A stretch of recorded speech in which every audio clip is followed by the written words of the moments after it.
Yeah, I thought I'd do a video of a project that I finished a long time ago. Around 2006, I did my first big woodworking project, which was this large stand-up arcade. So it has a PC inside of it, so it can run a lot of different games.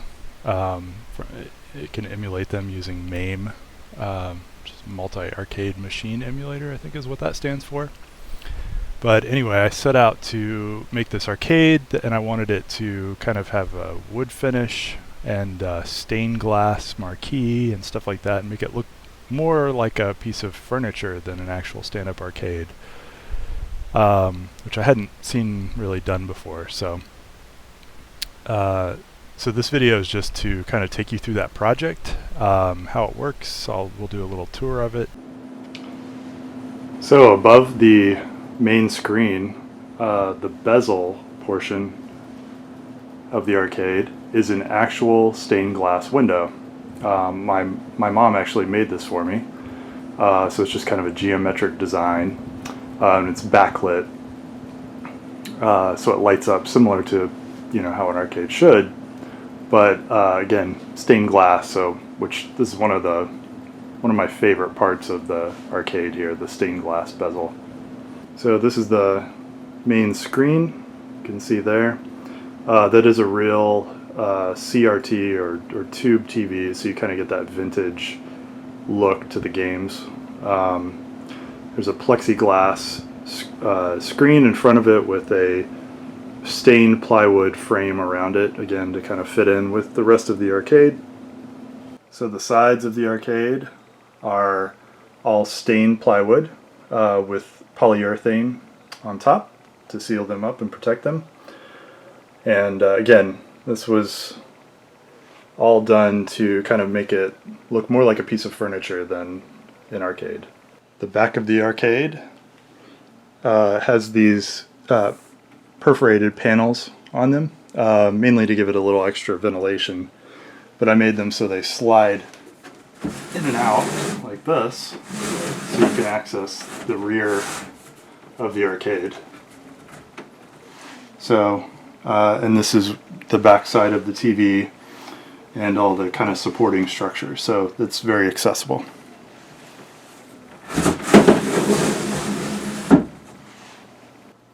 The front of the arcade has a working 4-slot coin door. These are actually wired up to the keyboard, so if you drop coins, it'll actually register on the computer. I also use this panel to access a power strip there, which kind of powers up the kind of supplies main power to the arcade. See, you can open it up. It's hinged, so you can see the back side of the coin door. There's the coin door slots are actually lit up just like they would be on a. You can see the lights here are lit up just like they would be on a real arcade. And then inside, there's a little bit of support structure here, and I think you can see right over here is a PC that runs the actual emulation, like the MAME emulation for the arcade. I built this in 2006. Raspberry Pis didn't exist yet at that time. If I had this to make over, I would probably have the whole thing powered by a Raspberry Pi. But at the time, that wasn't available, so I just used a full PC. And it works fine, so I haven't really had a reason to replace it. But it'd be pretty easy to switch over to a Raspberry Pi.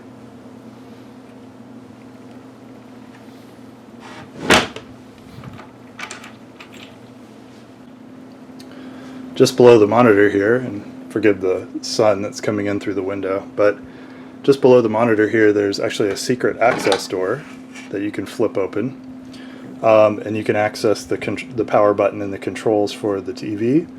And then there's also a little hand control here that you can control the volume for the sound system.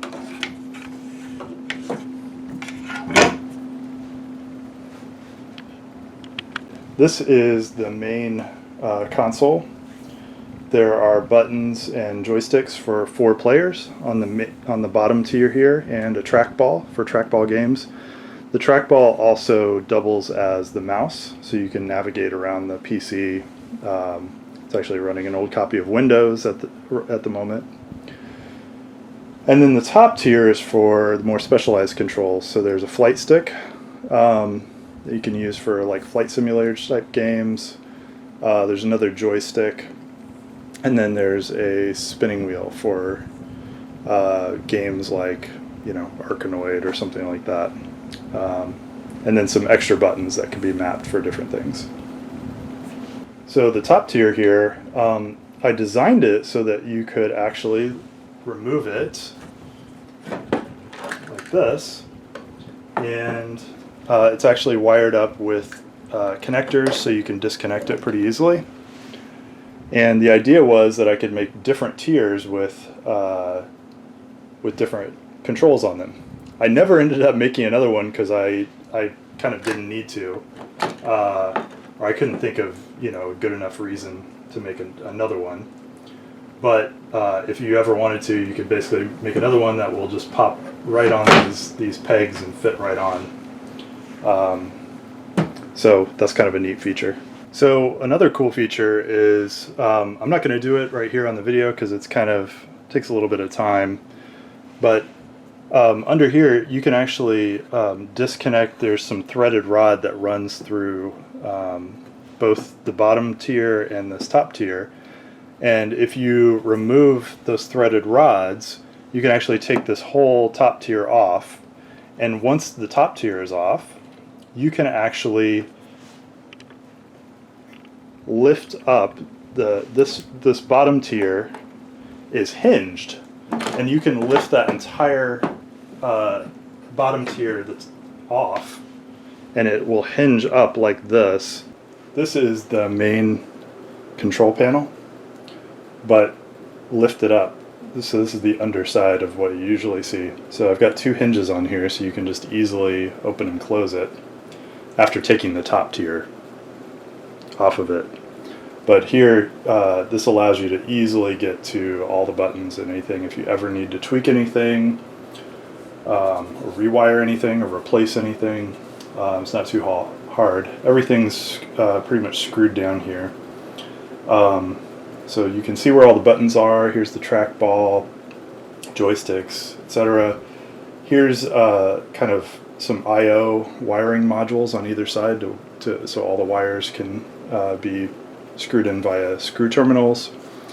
And then it goes to this device down here, which is a Hagstrom KE72, which basically takes all these inputs and makes it look like a keyboard and mouse. And then you can probably just barely see here, there's 2 cables which are keyboard and mouse cables which go down to the PC. And that's then and these connectors here, which are labeled here and under here, these go to the buttons that are in the top tier. So that's why they're disconnected right now. And that's pretty much it. Yeah, this is what it looks like closed, like this, and without the top tier installed.